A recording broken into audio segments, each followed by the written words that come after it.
Alright you guys, welcome back to another video.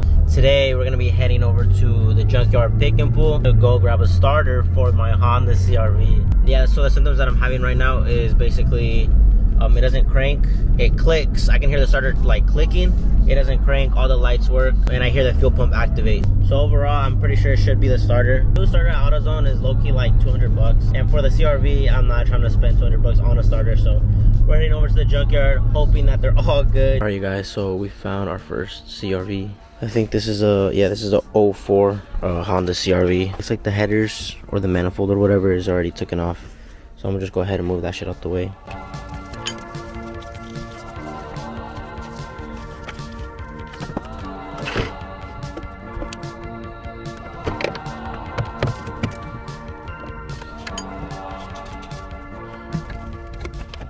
Alright guys, so we basically just switched completely different CR-Vs just because I was having a hard time trying to get the manifold off the other one. However, this one was already off, and as you can see, the starter is right here. Hopefully it's still good, but as you can see, it's wiggling, so I basically got it off. Took off that bolt, and then I'm going to take off the bolt right there, and then I'm going to go ahead and obviously take off this wire right here as well. So I got that big ass bolt off. 13. Alright, so I just realized that, boom, and it's also Denso, so it's for sure OEM, I think, remanufactured in USA. Damn, actually I don't know, this one they might have replaced it on this one too. I thought that wire that was kind of dirty, part of the starter, it wasn't though. The teeth are looking good, it looks all cool. So we are home now, we got the starter, but I'm pretty sure first thing we have to do is we have to take off these clips, as y'all can see right here, all these clips right here. So we're gonna go ahead and do that right now.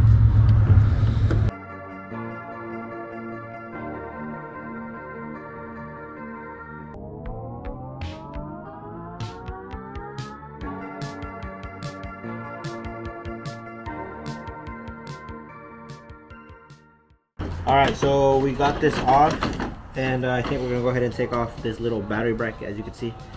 I think it should be a 10 mil, and then we're gonna go ahead and take off this cover too. So I think it should just be held on by like these two 10 mil bolts.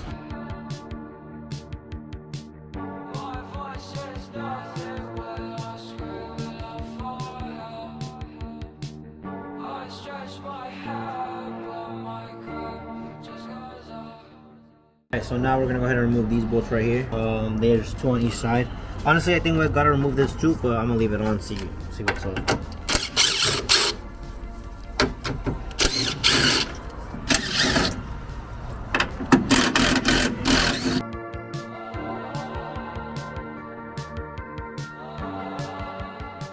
And then afterwards, we're gonna go ahead and take off these bolts that are under these right here, and then there's another one on this side as well.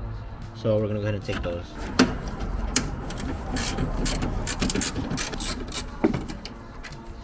Alright, so it should look like these.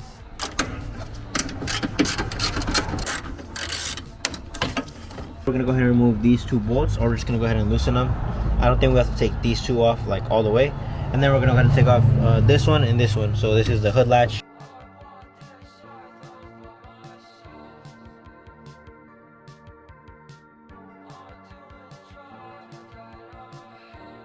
Alright, so now that we have the hood latch off, we're gonna go ahead and move on to this area. Go ahead and remove this the air intake tube. So we're gonna go ahead and use either use a screw or a 10 mil. It don't matter. Pretty sure you just gotta loosen it up. There you go.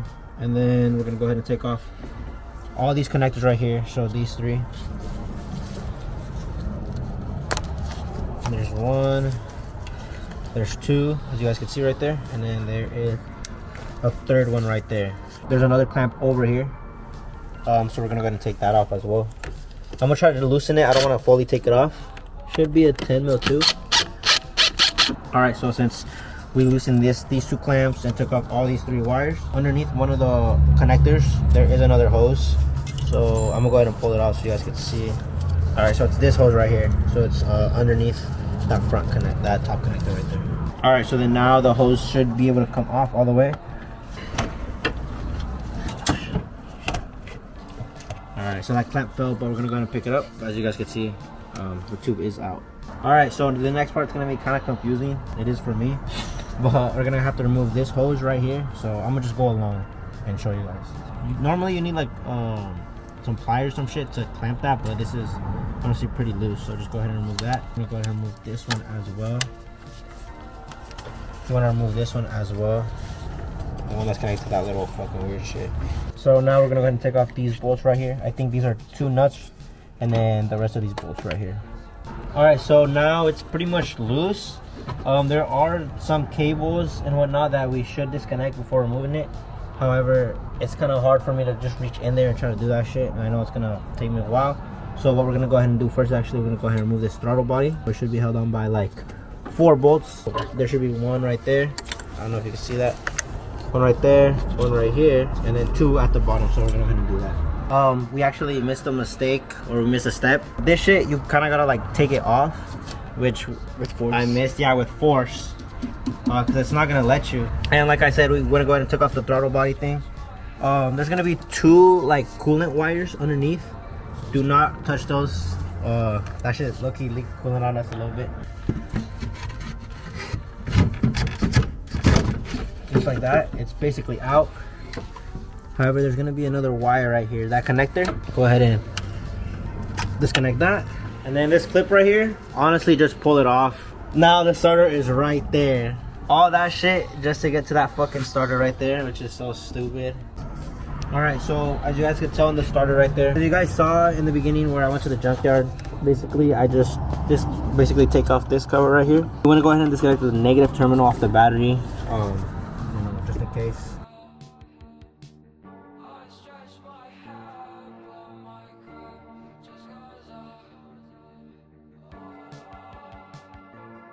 All right, so we're gonna go ahead and take off these bolts. There is one behind. I don't know if you're gonna be able to see it. That one, we're gonna take off too. And then lastly, we're gonna go ahead and take off this one that I can't reach.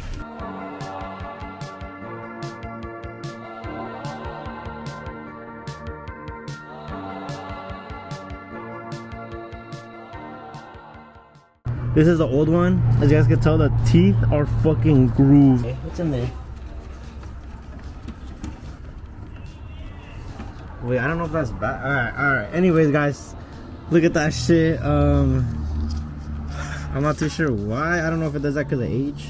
Look at the teeth on this one. You see that? Look at the teeth on this one. Holy shit. Let's go ahead and put in the new one. So I'm gonna show you guys again the wire right here. As you guys can see, I have that bolt back on. Screw it in tightly. So now we should just go in like this. This shorter one goes all the way at the bottom right here, goes all the way on top.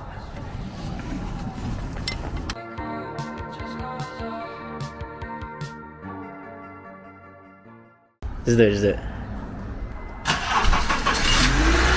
Alright, you guys, as you guys saw, that was the fix. So if you have the same symptoms as me, which was there was lights on the all lights worked. There was no crank, or you could only hear the clicking from the starter. Like it sounded like it wanted to go, but all you heard was just straight clicks. You hear the fuel pump and whatnot. It's most likely your starter. The teeth on these are like grinded out. I'm not too sure if that's a way bigger problem within the engine. I'm gonna have to do a little bit of research on that. Hopefully you guys did enjoy today's little video. I know I didn't show us putting everything back, the reverse of what we showed you in the beginning. Make sure you guys hit the like button and subscribe. Comment down below if this video did help. So I'm happy that this shit, which is supposed to be my daily, is finally up and running again. But yeah, I mean, it's not as bad as it seems. So hopefully you guys did enjoy.